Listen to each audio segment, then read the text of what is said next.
Hi everyone, and welcome to another Marvelous video. Both in Marvel and DC Comics, there have been storylines depicting universes or realities where the popular superheroes have become the villains. In some realities, the villains are the real heroes. These twists nurture incredible thrills and interest in comic book lovers, and the formula has been more or less a success. However, in today's video, we'll be talking about a character who was a villain and transformed into a hero within the same universe. If you're aware of Mark Waid's Irredeemable Comics series, you must know about Tony, aka Plutonian, a Superman-like character who snapped and became the greatest threat to Earth. While the main focus remains on Plutonian, Mark Waid brings out a character called Max Damage, who was also known for being Plutonian's closest enemy and villain since the time he was a Boy Scout. Max Damage was not a critical character in Irredeemable Comics, but was the main protagonist of the Incorruptible series, which was a spin-off of Irredeemable. With that said, let us dive into today's video and explore the origins of Max Damage. Before we go into our explanation, we have a very small request. If you like our content, please support us by subscribing to our channel. This is a small click for you, but for us it means a lot. Thank you. Let's begin. Who is Max Damage? As mentioned earlier, Max Damage had started off his career as a villain. Time and again, he was stopped by Plutonian, but it seemed that Max had a deep connection with him. In Irredeemable Comics issue 33, we got to see a deep insight into Plutonian's origins early on. It showcased critical events justifying the good and flaws in his character. While Plutonian's birth parents stranded him in a place at the end of space and time, Cubit, using his teleportation device, arrived with Max Damage to save Plutonian. The story then continues to Incorruptible issue 25. The Fear of Wolf Boy. The real name of Max Damage was Evan Cousins, and he was a resident of Colville, the city in whose forests Plutonian had taken refuge after giving up all hope of being part of society. Young Tony previously stayed in a string of foster homes where, in most cases, the parents gave him up out of fear. While Tony hid in the forest of Colville, he would often help local hunters take down animals, for which he soon became a mysterious legend called Wolf Boy. Evan was born to wealthy parents, who somehow failed to give him the requisite attention. One morning at their family farm, the parents found a dead deer. Not only was the animal dead, but it seemed like it was partially cooked. Young Evan had previously heard stories about the Wolf Boy in school, and the events intrigued him strongly. He had believed that the Wolf Boy killed the deer, and this time he planned to investigate the matter. The next day, Evan, with his neighbor girl Katie, set out to find the Wolf Boy.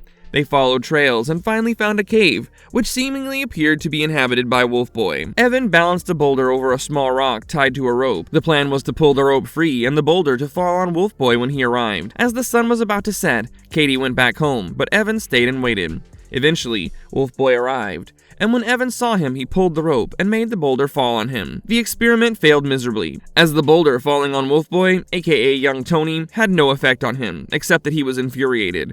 With glaring eyes, Wolf Boy attacked Evan. He picked Evan, flew up high in the air, and tossed Evan on the ground. This was the first time Young Tony displayed unrestrained rage, and also the first time he witnessed fear in the eyes of anyone.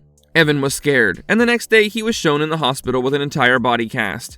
He had several broken bones, and this was the first encounter between two of the iconic characters of the Irredeemable universe. Life away from family. As Evan grew up, his connection with his parents became worse. 3 years after the incident with Wolf Boy, Evan could be seen detached from his family and Katie. It's mentioned that his parents ended up disowning Evan. However, Evan was diligent in writing letters to Katie about his whereabouts. He didn't write everything truthfully, as his life was then about bank robbing, drugs, and all sorts of bad things. Eventually, Evan felt wrong about it, and found a solution to his need to write letters to Katie without lying. He just never posted them.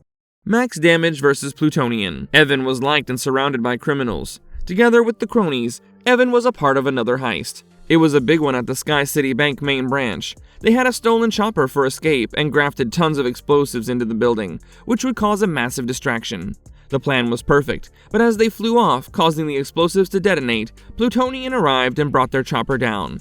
Ripping the door off, Plutonian began escorting the criminals, and just as he saw Evan, he identified him from his Wolf Boy days. Gripping his palms as firm as he could, Plutonian demanded Evan not look at him with fear and insisted that he was not a monster. His eyes began glowing, but since there was a huge crowd, he chose to preserve his Boy Scout nature and leave gracefully. Evan was then taken into custody with his palms plastered, where he pondered about the incident. Although he couldn't deduce how Plutonian recognized him, he inferred that in a world where a being like Plutonian could exist, he should acquire some power of his own to survive. The story continues to the next issue, in which Evan plans on acquiring information about Plutonian Plutonian from his rivals. Plutonian's biggest rival, whom he could never truly defeat, was Modius, and that's exactly whom Evan contacted.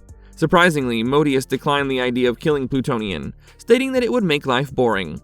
However, he was interested in bringing Evan into the power struggle and hitched him up with Dr. Origin. Evan was about to be given powers, and he even paid a hefty amount of money to the doctor. Post-process, when Evan came out of his chamber, he couldn't feel any change, and that was when the nurse explained to him the nature of his new abilities. Every time Evan would wake up from sleep, it would take an hour for his powers to kick in. With time, the powers will keep on increasing and continue until the time he goes off to sleep. However, the backdrop was that with every hour, just as his powers would grow, he would lose sensations or touch or taste. Evan was okay with it, and with his new powers, he took on the alien Max Damage. The next thing that he did was challenge Plutonian. The first encounter didn't go so well, and Plutonian knocked him through the roof of a building. Max was arrested once again, and this time he planned on staying awake and building his strength inside. Staying awake for weeks, Max broke his way out of prison. He first went and kidnapped Alana Patel, who was then dating Plutonian.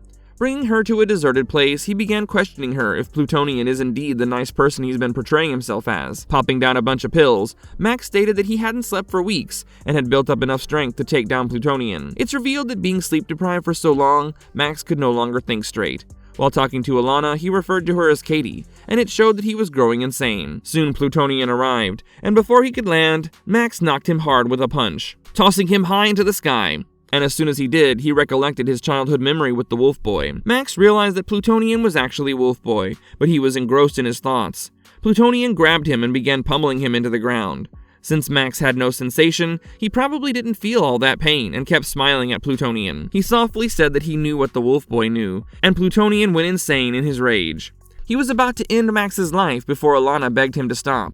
Transformation into a hero. After the brutal encounter with the Plutonian, Max went back to his life of crime with his new sidekick, an 18-year-old girl who he called Jailbait. He wrote a letter to Katie, and this time he posted it. In his letter, he mentioned how miserable his life had become. He detailed about his criminal activities, and also mentioned that he had been in and out of prison several times. Max also mentioned that he knew about Plutonian being the Wolf Boy, and from now on he would try to oppose Plutonian in whichever way possible. Max and Jailbait continued their life of crime, until the day came when Plutonian destroyed Sky City. Max was in the center of disease control to rob a containment. It had a plague virus that could wipe out the entire population. The scientist begged Max not to steal it, and stated that it was an apocalypse in a jar. Irritated by the scientist's warnings, Max even burned him alive. He opened the containment and took out a small capsule, which probably contained the virus. As Max was about to unleash the virus to go airborne, Plutonian arrived.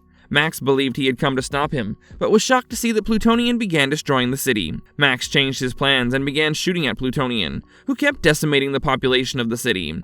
In the end, Plutonian glared at Max for a brief moment and left. The incident left a deep mark on Max, and it eventually changed him into living a life of a hero.